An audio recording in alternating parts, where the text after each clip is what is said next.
preparation is good, but eventually you need to get out in the field and test your skills. The Trapper Pack is a great rucksack. It's comfortable. Although it's heavy, the wide straps and the good design means it's easy to carry. However, I've found one disadvantage. When you're putting it on and off, quite often the top straps come undone. So what I've done is put on a Reef Knot and tied it on again.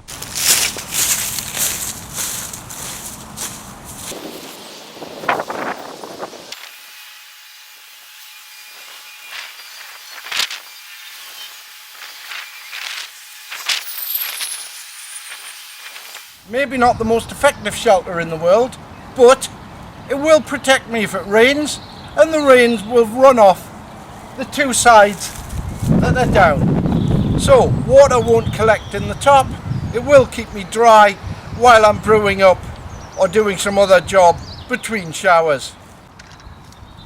The other day we made an improvised stove in the backyard.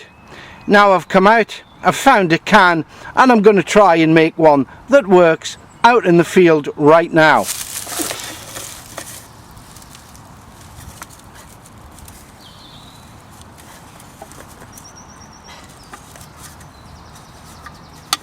First of all, I'm punching in the holes while the can is still fairly stable.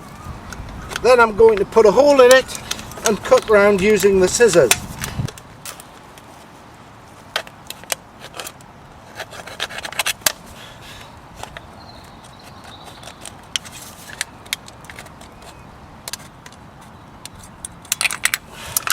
The next thing to do is to crimp the top. Well, it seems to fit together well enough.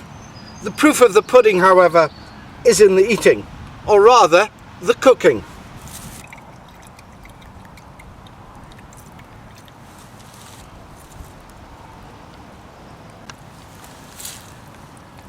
Once there's enough meths in there, it burns, and it burns well. Don't be tardy with putting in the fuel initially.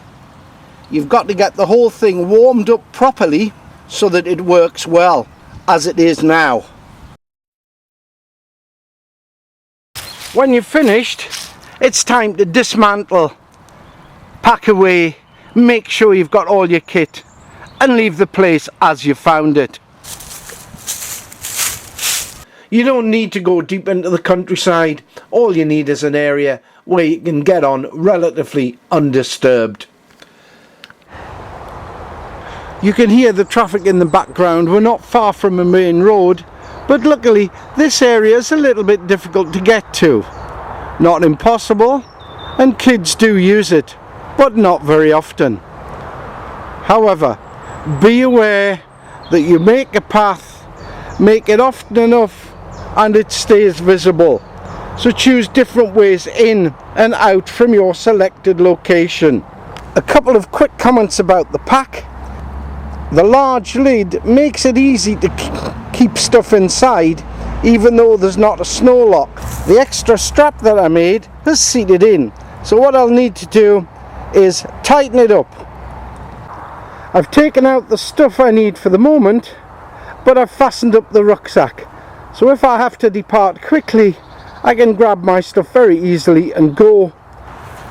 Having adjusted the shelter, it is alright for stowing gear, but no good for protection from the rain.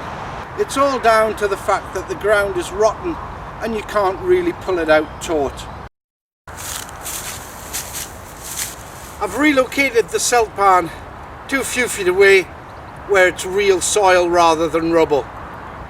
It was so much faster to put up, so much faster to adjust, and so much easier. Time spent in preparation is seldom wasted. So I'm in, and it's fairly comfortable despite the ground. What I'm going to do now is dismantle it and pack away, making a special effort not to lose any pegs. I haven't lost any for about 20 years and I don't want to start now. I'm going to use some of the fire gel this time to make some charcloth. I'm going to light it with one of these lifeboat matches. A little tip, Pack them tight enough so they don't rattle, but not too tight for you to get them out easily. When you're putting them back, check that the O-ring is seated properly.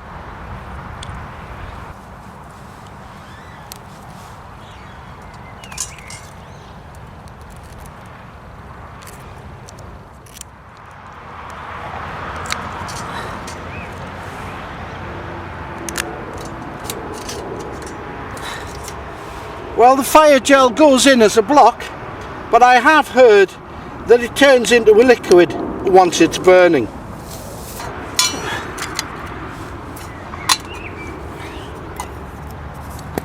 Just check that everything fits and then set it alight.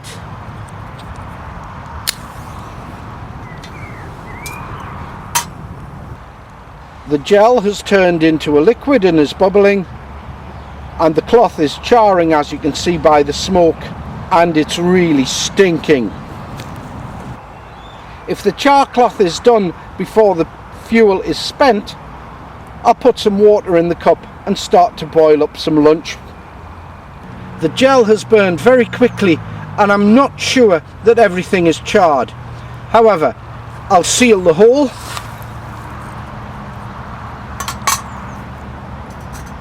and move it off the stove.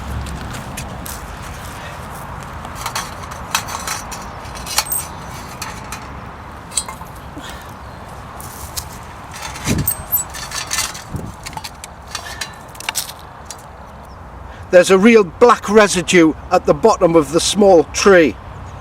We'll see how it works later on while I'm cooking some food. But don't worry, as a backup I've got my gas stove.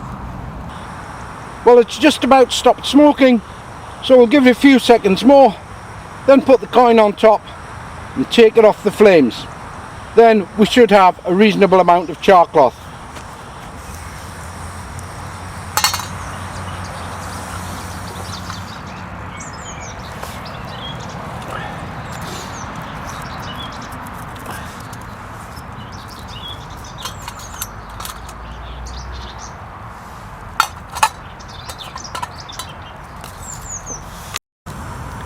As we can see, all the cloth is properly charred.